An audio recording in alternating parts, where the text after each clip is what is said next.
I'm Monique Soltani. Good vibes. And I want you to join me on my journey. There's a lot of amazing wines being made in San Diego County. As we come together in your community. I'm glad you mentioned community. That's drawn from communion. People come here and they don't realize we have this really great, thriving wine community. By breaking bread. Perfection. Opening up a bottle. It will become our spiritual drink. And connecting through culture. I really think that we have a lot more culture than people give us credit for. I think we're bringing diversity to the craft beer industry and space. This Here's the mud in your eye. is Wine O.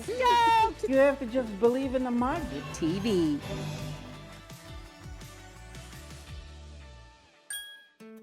Did you know San Diego is the birthplace of the California wine industry? Most people don't even know we exist. But the gold rush and Prohibition eventually crushed San Diego's wine scene. San Diego County, we're really going back to its roots. Today, San Diego has 3 of its own AVAs and over 100 wineries from the coast to the mountains. San Diego is such a fantastic area for growing grapes. We have such a unique microclimate. We can really grow anything. And it all started with Spanish missionaries in the 1700s. So much so that the varietal is named after the missions, the mission varietal grapes. Viticulture is right there with the building of civilization.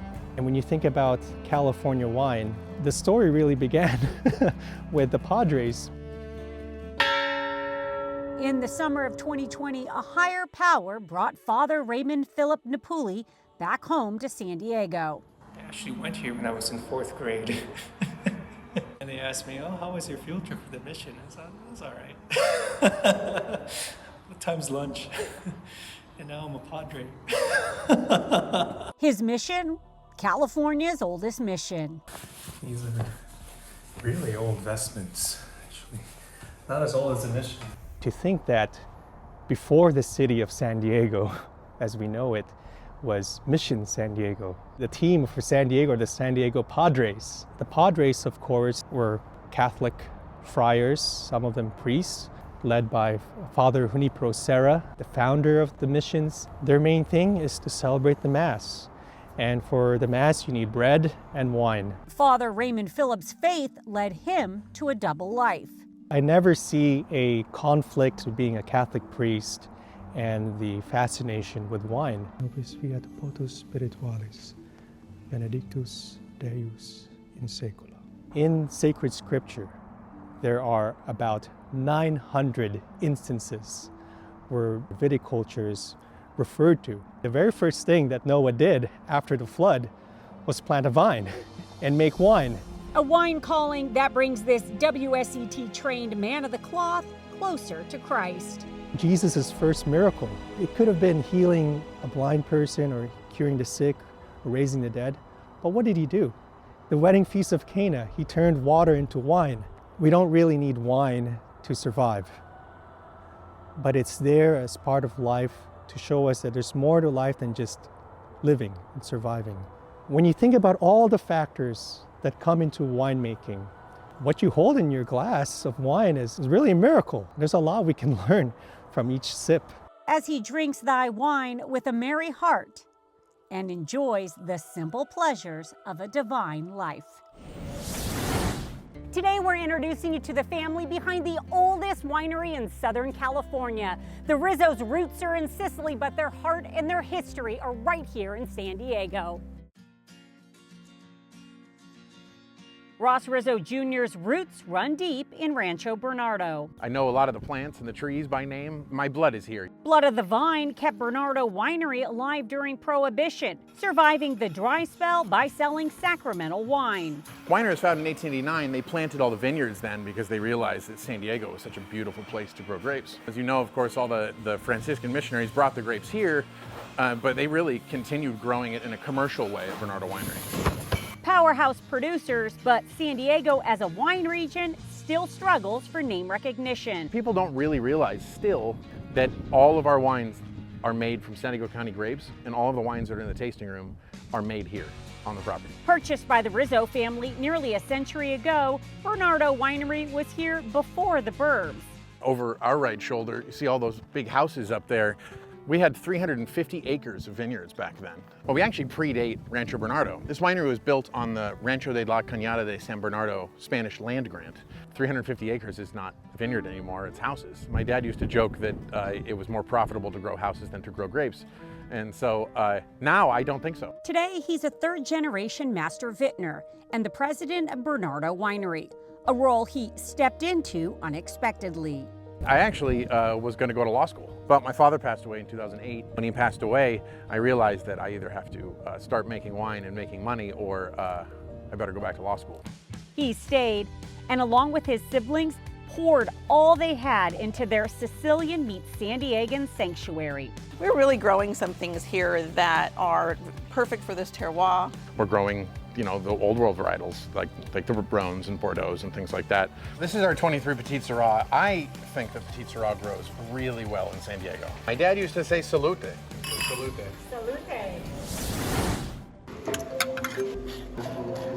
There's something else brewing at Bernardo Winery. Among the village shops, you'll find a love story that's good to the last drop. Following her family's entrepreneurial spirit, This is my coffee roaster and coffee shop. Samantha Naraki started Manzanita Roasting Company 10 years ago with her husband, head roaster, Weston Naraki. In the hopper they go. Consistency is the biggest thing with roasting. The power of love got this trained chef and wine expert to trade in his stems for mugs. I was never a coffee drinker. My wife was, and then I got into coffee. The fruit, the acidity, just same as wine. It's just, we just had to wrap your head around it. But what Weston loves most isn't what's in the beans, but the stories behind them. All starts with the farmer, and you know what we get here is the love of the farmer. And of course, I want to know, how do we make that perfect cup of joe? For home stuff is getting a good grinder. I always tell people, you can buy a fancy sports car, but if you buy crappy tires, you're not going to go around those corners very well. Do we get to taste the fruits of your labor now? Yes. I love you a latte, right? Yes. Do you have to go to latte art school? You go to latte art school through us. So a little heart. It's latte love, like Yes. you said. And one thing any Java lover knows, life is too short for bad coffee. Here's the mud in your eye. Yeehaw! Denise Clark is blazing a trail. It's definitely been a journey. About 10 miles from the San Diego Zoo Safari Park, You never know what you can do until you're forced to do it. Altipiano Vineyard has risen from the ashes. After the fire came through, amazing things can happen once that has happened. You'll find a taste of Tuscany in the hills of Escondido's Highland Valley wine country. This dream of planting the vines came after our trip to southern Tuscany in '07. Little did we know, only 6 months later, the fire would come through. When life gave Denise and Peter Clark lemons, they turned avocado groves into vineyard rows. San Diego County, we're really going back to its roots. It was a wine region prior to Prohibition, and so after the '07 fire, everybody started planting vineyards. What we didn't do was think what we're going to do with the wine grapes. And we realized we were never going to meet enough people to drink 9,000 bottles of wine a year.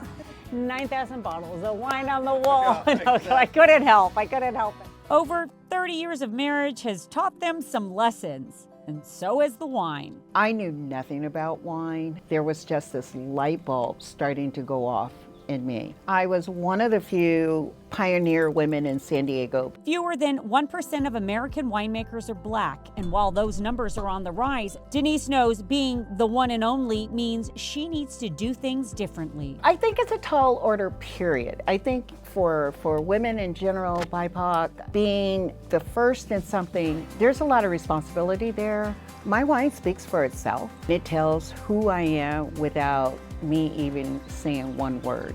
A farmer at heart, I came from a long line of farmers. I think most Americans, their great-great-grandparents were farmers. and a winemaker by birthright. I had a great-grandmother that was a winemaker. I said, what? It's in your blood. It's in my blood. Do you feel like you're held to a different standard? Of course. I had to find and get out of my own way and step outside of my comfort zone. And that took a lot of me growing and developing that confidence and having my rock here. I don't feel that I'm in anyone's shadow at this point. I will drink to that. Yes. Cheers.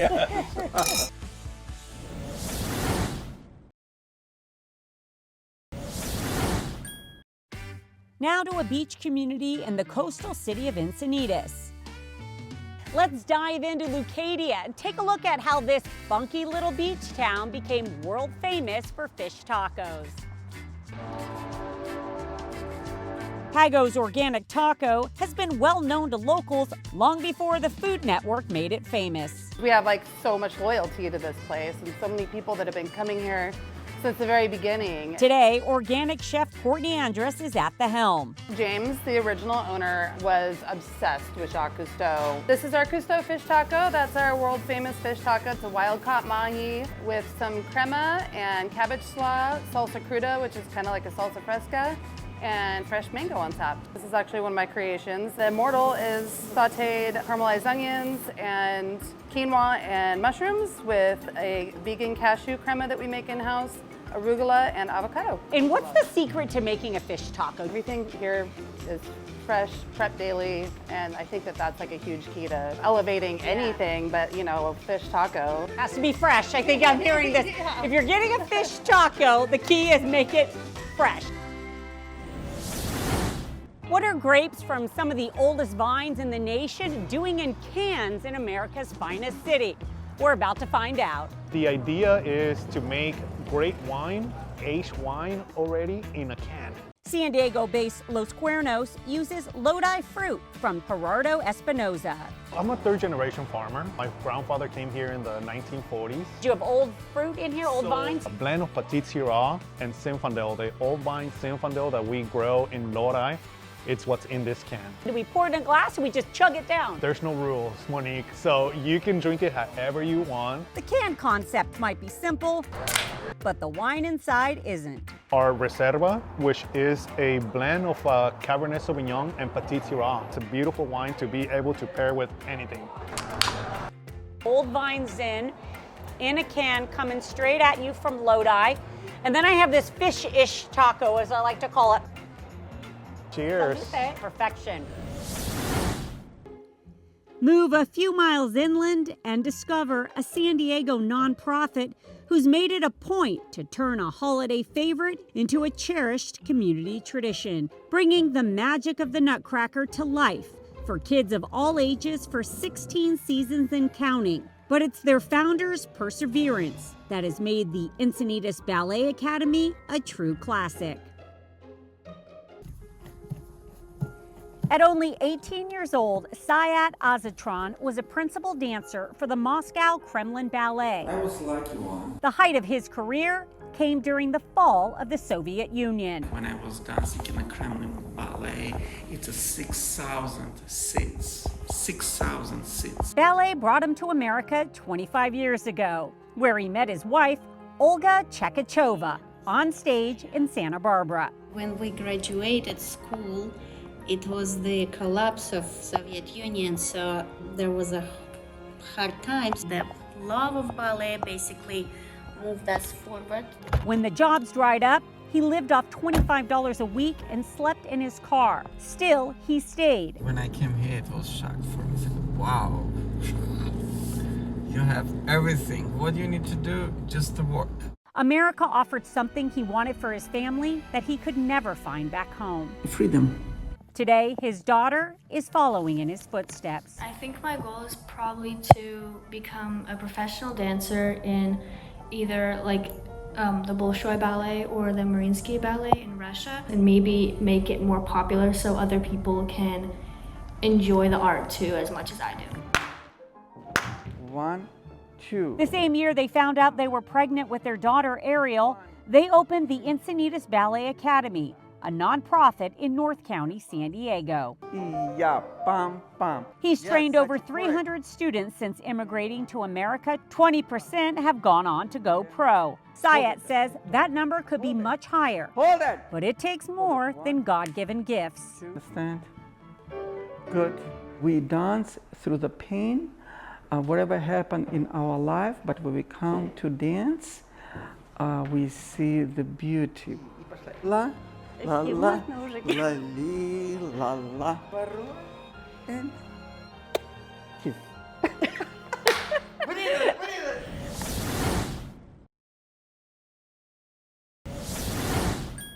With 70 miles of California coastline, San Diego is home to some of the best surf towns in the state. A laid-back mix of West Coast counterculture, consistent beach breaks, and plenty of patches of reef in between.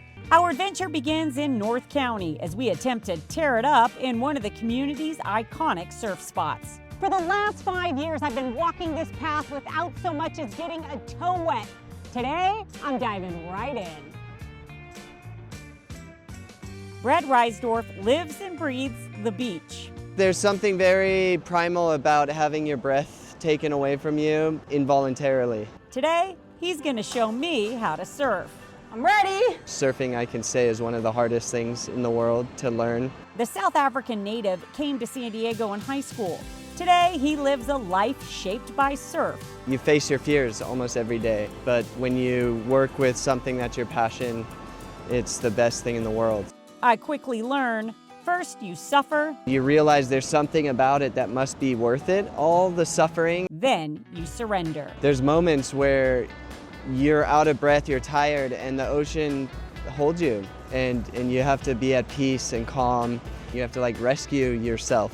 Riding to the rescue in and out of the water, a parent of 2 adopted children with special challenges inspired him to create CO2. That's SEAO2.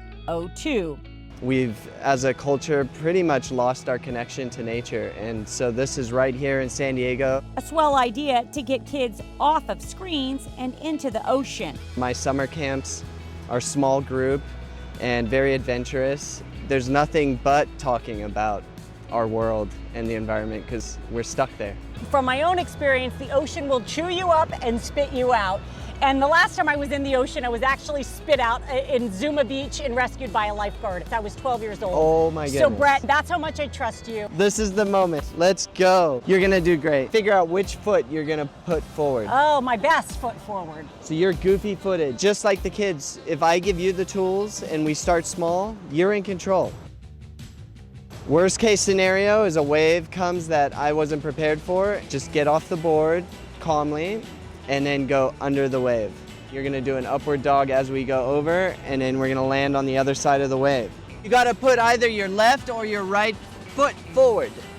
Like a Warrior 2 pose? Almost? Like a Warrior 2 kind of. Is there like a surf lingo for success? You're stoked. I'm stoked! Stoked! A hot step from South Cardiff Beach, you'll find a sweet spot dripping with history. There you go. Enjoy. Young, old, come and get an ice cream cone, and you have people from all walks of life come into one place and bring people together. Last summer, Richard and Kristen Villasenor set up Solana Frosty in their hometown, hoping hard work, heritage, and their commitment to their community helps their family business stick. Is that marshmallow? To open a business, it's not for the faint of heart. We're giving it everything we have and then some. You're welcome. Looks like you had a good game. I could tell by your uniform. We wanted to not only share ice cream, but also the history of Solana Beach here in this amazing community. Marshmallow fluff. You're all set. Enjoy. You're welcome. The Villasenor family first got into the Frosty business in 1953. So nice to meet you. And settled in Eden Gardens well over a century ago. The oldest neighborhood in Solana Beach, 6th generation. We're very proud and happy to continue that legacy. Thank you, appreciate it. Have a good day. And remember, life is like ice cream. Enjoy it before it melts.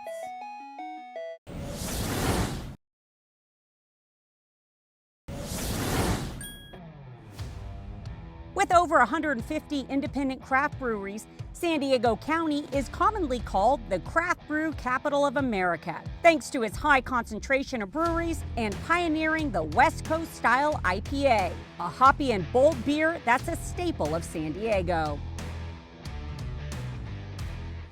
Now to a Logan Heights brew house, building on that foundation. Showing us what's on tap is a taste of acceptance through cultural sharing and a drink.